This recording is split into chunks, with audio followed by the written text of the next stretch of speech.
हाय दोस्तों, मैं अनिल आप सभी को UKPSC AE जनरल स्टडीज 2013 के प्रश्न पत्र में पूछे गए इंडियन पॉलिटी से प्रश्न कराऊंगा, जो पूर्णतः एक्सप्लेनेशंस के साथ होंगे। तो आप जानते हैं कि यूके का मीनिंग है उत्तराखंड और PSC public service commission AE का मीनिंग है असिस्टेंट इंजीनियर। अब इस प्रश्न को देखते हैं। संविधान की प्रस्तावना भारत को घोषित करती है। ऑप्शन इस प्रकार है: संप्रभु, लोकतांत्रिक, गणराज्य। बी है संप्रभु, समाजवादी, लोकतांत्रिक, गणराज्य। सी है संप्रभु, गणराज्य। डी है संप्रभु, समाजवादी, पंथनिरपेक्ष, लोकतांत्रिक, गणराज्य। मैं आपको बताऊं, इसका सही उत्तर जो होगा ऑप्शन डी होगा, संप्रभु, समाजवादी, पंथनिरपेक्ष, लोकतांत्रिक, गणराज्य। ऐसा क्यों, ये जानने के लिए व्याख्या देख लेते हैं। भारतीय संविधान की प्रस्तावना के अनुसार भारत एक संप्रभु, समाजवादी, पंथनिरपेक्ष, लोकतांत्रिक, गणराज्य राज्य है ना। आपको देखने को मिला कि संप्रभु, समाजवादी, पंथनिरपेक्ष, लोकतांत्रिक, गणराज्य, ये 5 शब्द आए और 5 शब्द के बारे में हमें जानना है और 5 शब्दों की व्याख्या को जानना है। तो इन शब्दों की व्याख्या जानते हैं। प्रस्तावना में मुख्य शब्द, पहला शब्द है संप्रभु। संप्रभु के बारे में जानते हैं। संप्रभु शब्द जो कि प्रस्तावना द्वारा घोषित किया गया है का अर्थ है कि भारत का अपना स्वतंत्र अधिकार है।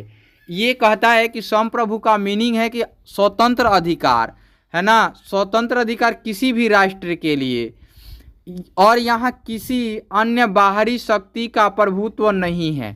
इसका कहने का अर्थ है कि हम दूसरे शासक से पीड़ित नहीं हैं, मतलब कि दूसरे हम पे शासन नहीं करते हैं। इस प्रकार आगे देखते हैं।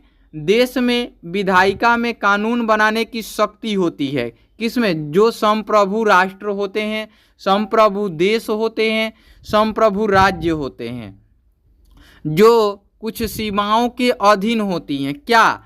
कानून बनाने की शक्ति, है ना। अगला शब्द देखते हैं, समाजवादी।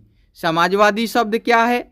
तो समाजवादी शब्द को 42वें संविधान संशोधन 1976 में प्रस्तावना में जोड़ा गया था, जिसका अर्थ है कि समाजवादी की उपलब्धि लोकतांत्रिक माध्यमों से क्या होती हैं? समाप्त होती हैं। मतलब कि लोकतंत्र के माध्यम से प्रत्येक जाति, धर्म, समुदाय के लोग शासन में भागीदार होते हैं और देश में जितने भी प्राकृतिक संपदा हैं या देश में जो भी हो रहे हैं उनमें सबकी भागीदारी उनके अनुपातिक स्थितियों में हों, उनके संख्या बल के आधार पर हों। वो भी समाजवाद हमेशा पक्षधर रहा है और उनकी मुखालफत करता रहा है, मतलब कि उनका हमेशा से पक्ष लेते रहा है। तो इस प्रकार से समाजवाद भी समझ आ गया होगा। अगला पैराग्राफ चेंज करके लिखेंगे, यह मूल रूप से एक लोकतांत्रिक समाजवाद है। कौन सा समाजवाद? भारतीय समाजवाद, जो एक मिश्रित अर्थव्यवस्था में विश्वास रखता है। भारतीय समाजवाद किस में विश्वास रखता है? तो मिश्रित अर्थव्यवस्था में विश्वास रखता है, जहां निजी और सार्वजनिक दोनों क्षेत्र एक साथ सह अस्तित्व में हैं। मतलब भारत में निजी कंपनी भी और सार्वजनिक अर्थात की गवर्नमेंट सेक्टर की कंपनियां दोनों सह अस्तित्व में हैं। कहाँ पे? भारत में। अगला पॉइंट देखते हैं, जो अगला शब्द है पंथ निरपेक्ष है। पंथ निरपेक्ष को कहीं कहीं धर्म निरपेक्ष भी लिखा रहता है। तो पंथ निरपेक्ष 42वें संविधान संशोधन 1976 द्वारा प्रस्तावना में, है ना, पंथ निरपेक्ष शब्द को शामिल किया गया, जिसका अर्थ है कि भारत में सभी धर्मों को राज्य से समान सम्मान, सुरक्षा और समर्थन प्राप्त है। कह रहा है कि जो भी धर्म है, चाहे वह हिंदुइज्म हो, इस्लाम हो, है ना, मुस्लिम जो कहते हैं वो हो, बौद्धिज्म हो, जैनिज्म हो, है ना, सबको समान सम्मान प्राप्त है, सुरक्षा प्राप्त है, समर्थन प्राप्त है। अगला पॉइंट देखते हैं, लोकतांत्रिक शब्द जो हैं उनको पॉइंट बनाते हैं। लोकतंत्रीय शब्द का अर्थ है कि भारत के संविधान में संविधान का एक स्थापित रूप है ना, जो एक चुनाव में व्यक्त लोगों की इच्छा से अपना अधिकार प्राप्त करता है।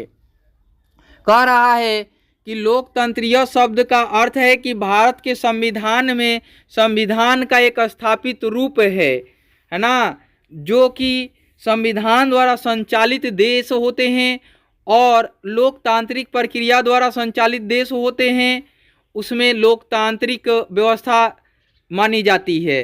तो अगला देखते हैं कि इसी में लिखा हुआ है कि गणतंत्र के बारे में जानते हैं। गणतंत्र शब्द बताता है कि भारत जो है वो किस प्रकार से संचालित होता है, भारत का गणतंत्र किस प्रकार से है। तो आइए जानते हैं। गणतंत्र शब्द बताता है कि राज्य का प्रमुख लोगों द्वारा प्रत्यक्ष या अप्रत्यक्ष रूप से चुना जाता है।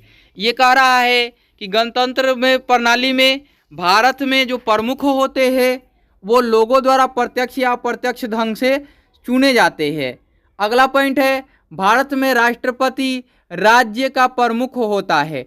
भारत को यहाँ राज्य के रूप में दर्शाया गया है ना, भारत एक राज्य के रूप में दर्शाया गया है।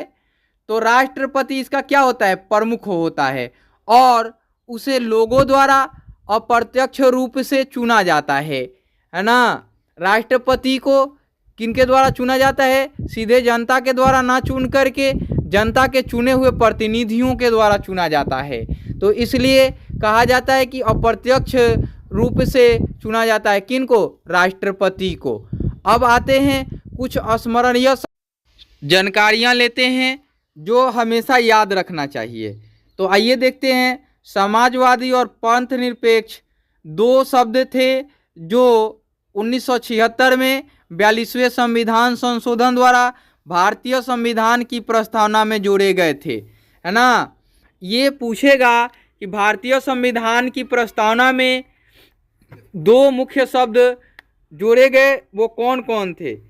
तो समाजवादी और पंथ निरपेक्ष। अगला पॉइंट देखते हैं, भारत का पहले का विवरण संप्रभु लोकतांत्रिक गणराज्य था। मतलब कि भारत जो पहले जो था वो संप्रभु लोकतांत्रिक गणराज्य था। बाद में दो शब्द समाजवादी और पंथ निरपेक्ष जोड़े गए। अगला पॉइंट देखते हैं, इसके बाद इसे संप्रभु समाजवादी पंथ निरपेक्ष लोकतांत्रिक गणराज्य में बदल दिया गया, है ना।